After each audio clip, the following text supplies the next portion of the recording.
मनसे आणि ठाकरेंच्या सेनेच्या नेत्यांमध्ये महिन्याभरापासून युतीबाबत बॅकडोर डायलॉग, वरुण सरदेसाई आणि बाळा नांदगावकरांची 2 ते 3 वेळा गुप्त बैठक, तर संदीप देशपांडे आणि वरुण सरदेसाई यांच्यामध्ये 4 वेळा सविस्तर चर्चा. ठाकरेंची शिवसेना आज राज्यभर हिंदीच्या जीआरची करणार होळी, तर हिंदी सक्तीचा जीआर मागे घेईपर्यंत आंदोलन सुरूच राहणार. आदित्य ठाकरे यांचा इशारा, तर मुख्यमंत्र्यांना पुनर्विचार करण्याचाही दिला सल्ला.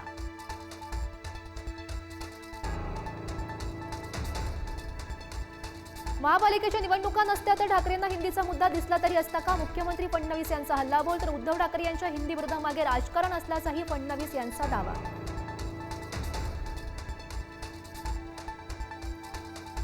तर 2011च्या जनगणनेनुसार महाराष्ट्रामध्ये 11,23,00,000 लोकसंख्येपैकी 8 कोटी लोक मराठी भाषिक, 1 कोटी हिंदी भाषिक. महाराष्ट्रातील एकूण लोकसंख्येच्या 69% मराठी भाषिक. पश्चिम महाराष्ट्रामध्ये सर्वाधिक 90% लोक मराठी बोलतात.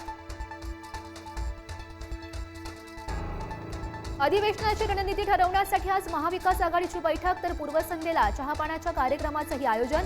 विरोधक उपस्थिती लावणार का, याकडे लक्ष. सिंधुदुर्गातील शिवसेनेच्या मेळाव्यात मंत्री भरत गोगावले यांनी वाचली नारायण राणेंची कुंडली. राणे असेच वरपर्यंत पोहोचलेले नाहीत, अनेक केसेस अंगावर घेतल्या, अनेक मर्डर केल्याचं गोगावले यांचं वक्तव्य. शिंदेच्या शिवसेनेचे नेते तानाजी सावंत यांची प्रकृती बिघडली. पुण्यातील रुबी हॉस्पिटलमध्ये उपचार सुरू, आयसीयूमध्ये असल्याची माहिती. प्रकृती मात्र स्थिर. नाशिकमध्ये ठाकरेंच्या शिवसेनेला आणखी एक धक्का. विलास शिंदे यांच्यासह माजी महापौर आणि 8 नगरसेवकांचा आज शिंदेच्या शिवसेनेमध्ये पक्षप्रवेश. सारथी संस्थेच्या कार्यालयाच्या पायऱ्यांच्या कामावरून अजित पवार यांची नाराजी. पायऱ्यांवर पाणी साचल्यानं अजित पवार यांची विचारणा. पीडब्ल्यूडी अधिकाऱ्यांकडून तातडीनं मागितली माहिती. पंढरपुरात व्हीआयपी दर्शनासाठी शिवसेना आमदार संतोष बांगर यांचा मंदिर समितीवर दबाव. व्हीआयपी दर्शन बंद असताना कार्यकर्त्यांच्या दर्शनासाठी थेट मंदिर समितीला पत्र. सामान्य भाविक मात्र ताटकळत.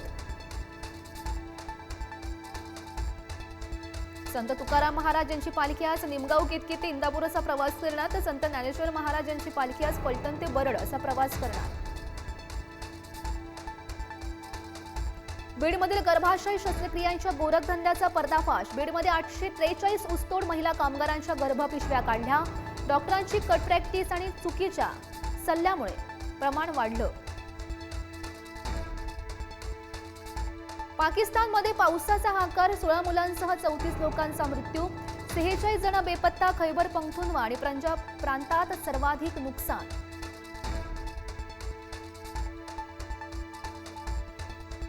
Thank you.